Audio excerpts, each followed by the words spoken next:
Willa Grooms. It looks as if I've gotten old enough that I get an escort. Wow. For me, of course, this year, there is a very empty chair.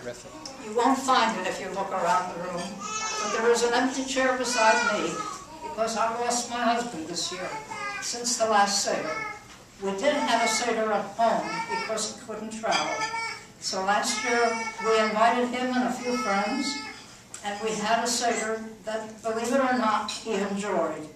He was very close to the end of his life by that time. He died in April.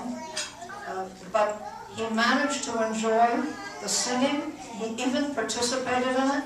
And there were sounds of the Pressman Seder that came to Ithaca, New York because of it. Of course, I miss him very much, but it's wonderful to be here with so many relatives.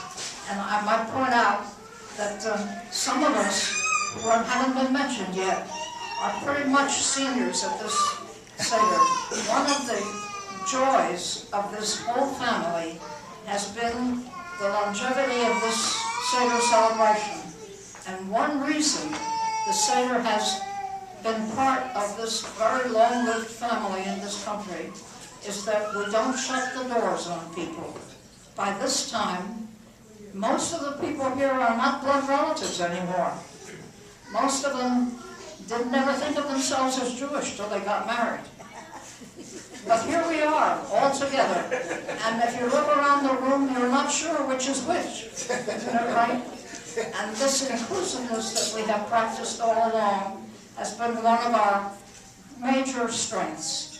I might point out, for example, that at our table over here, we haven't yet mentioned that Margie Pressman is here, the widow of my cousin Bill, the other Bill, the New York Bill. And she is with us this year. And that my brother hasn't been here in 25 years, so he becomes part of this senior generation also. And I'm sure that the rest of you can look around and see some other people here who should be mentioned among those of my generation. Welcome to all of you. Thank you very much.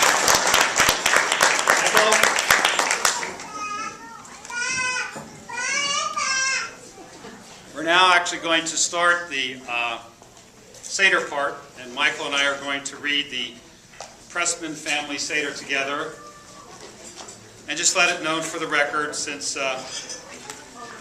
Willa said A.G. Michael is older than me. Those of you who are watching by remote, we're going to read this together, okay? The Seder night is different from all other nights. We perform parts in a drama that was written halfway around the globe at the dawn of history, which still speaks to the human condition. What is the dawning power of this ancient magic? Why are we asked to recline on soft cushions and drink a whole bottle of wine? Well, I can think about 4 cups of wine, the 4 questions, the 4 children. What is significance of the number 4? The matzah starts out as a reminder of the bitter past and ends up as a symbol of hope for the future. We open the door for what? A spirit? What do these rituals mean, and what can we gain from performing them? And why is the Seder different from all other Seders? From the beginning, the Pressmans have infused this evening with a celebration of family. In the spirit of inclusion, we have welcomed children, guests, and people of all religions into the service and give them a turn at the microphone. While we have shortened the traditional service, we added the several rituals that reflect our family values. This begins when Isidore Bloom started out giving silver dollars to the children. We added the family history, a Haggadah in Yiddish, the friend of the family interviews, a special presentation by the children, and a Haggadah with explanation and commentary written by family members. These personal touches make this night more meaningful for all of us and make this Seder different from all other Seders.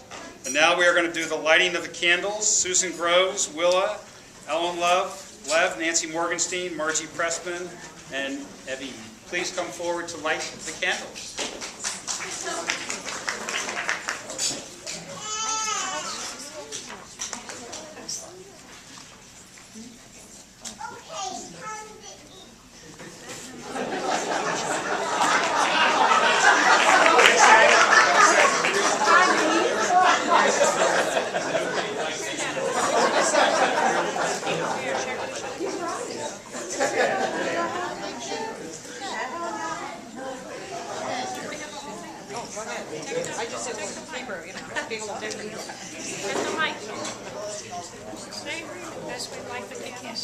Can you say it out loud, please?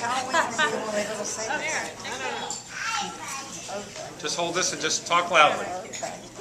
As we light the candles before every Shabbat and festival, so do we now for Passover. These candles, which bring light and brightness, are a symbol of joy, faith, and hope. Blessed thou, O Lord our God, ruler of the universe, who has sanctified us by divine commandments and has commanded us to kindle the festival lights. Oh, well, this is... No, that's it. Thank you. Give this to your mother. Hold the phone. Thank you. Okay, table 1. We're good. Get it all signed. All right, you got it all signed. Okay, good. Good. First cup of the Kiddush wine in English. On the first of the 4 cups, we recite the Kiddush and thank God for the kindness of the past in bringing us out of the slavery of Egypt and for God's favors of the present which brought us again into the land of Israel. Baruch atah Adonai, Eloheinu melech haolam, borei peri hagafen.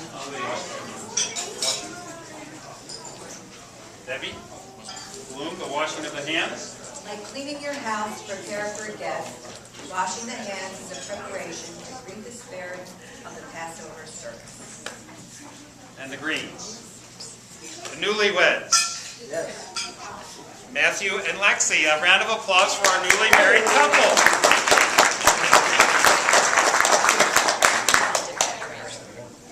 She didn't tell you? You have to come over here. Like the first buds of spring, the greens remind us of rebirth and renewal. Dip the carpus in salt water and let us all recite from the Song of Songs. Arise, my beloved, my fair one, and come away, for lo, the winter is past. Flowers appear on the earth, the time of singing is here. The song of the dove is heard in our land. Behold the matzah, which is on all of your tables, and I don't have up here, so you can look at it and someone can lift it up. Bread of poverty, which our ancestors ate in the land of Egypt. Let all who are hungry come and eat. All who are needy come and celebrate Pesach with us. Passover also gives us an opportunity to reflect on all people who are oppressed and to hope that their bondage will be ended. Thank you. Table 2. The 4 questions. Who's doing table 2, the 4 questions? 4 questions. And tonight we also give the answers. A whole year has gone by, and here we are again, reminded of our Jewishness in spite of the secular world in which we live. The 4 questions give many of our children their first experience with tradition. Long before bar and bat mitzvahs, they go on stage and recite Hebrew before the family. They're spinning the unbroken thread of the blessed Seder. One day, our little group of questioners will be composed of their own inquiring children. On all other nights we eat all kinds of leavened breads. Why on this night we eat only unleavened bread and matzah? Matzah reminds us of the hardships of slavery and the quick flight from Egypt. On all other nights we eat many kinds of herbs. Why on this night do we eat only bitter herbs? Bitter herbs remind us of the bitter times of slavery and the harsh treatment of the Pharaoh.